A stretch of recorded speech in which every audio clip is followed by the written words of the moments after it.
ગુજરાત પોલીસનો જે પ્રકલ્પ માનનીય રાજ્ય કક્ષાના નોડલ અધિકારી શ્રી હસમુખ પટેલ સાહેબના માર્ગદર્શન હેઠળ ચાલી રહ્યો છે તે અંતર્ગત સ્ટુડન્ટ પોલીસ કેડેટ્સ જે અમદાવાદ સિટીના પોલીસ સ્ટેશન સાથે સંકળાયેલા છે તેમનો 5 દિવસીય સમર કેમ્પ માનનીય પોલીસ કમિશનર શ્રીની સૂચના અને માર્ગદર્શન મુજબ અત્યારે નિકોલમાં આજથી શરૂ થવા જઈ રહ્યો છે, જેની અંદર અમદાવાદની અલગ અલગ જે ગવર્મેન્ટ સ્કૂલ્સ છે અને એડેડ સ્કૂલ્સ છે ત્યાંથી બાળકો જે છે આ 5 દિવસ સુધી અહીંયા નિવાસ કરશે. અહીંયા જ એમને અલગ અલગ પ્રકારની સાંસ્કૃતિક અને પોલીસ રિલેટેડ પરેડ, યોગા,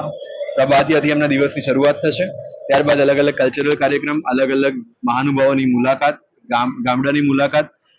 ત્યારબાદ એમના વિવિધ પ્રશ્નોનું સમાધાન, આ પ્રકારની અને સાથે સાથે ખેલકૂદ, એટલે આ પ્રકારની વિવિધ લક્ષી તાલીમ અને એક્સપોઝર આ વિદ્યાર્થીઓને અહીં આપવામાં આવશે. અને ત્યારબાદ આ વિદ્યાર્થીઓનું જે એસપીસીનો 2 વર્ષનો કાર્યકાળ છે એ પૂરો થશે અને નવા વર્ષથી નવા વિદ્યાર્થીઓનું રિક્રુટમેન્ટ થશે.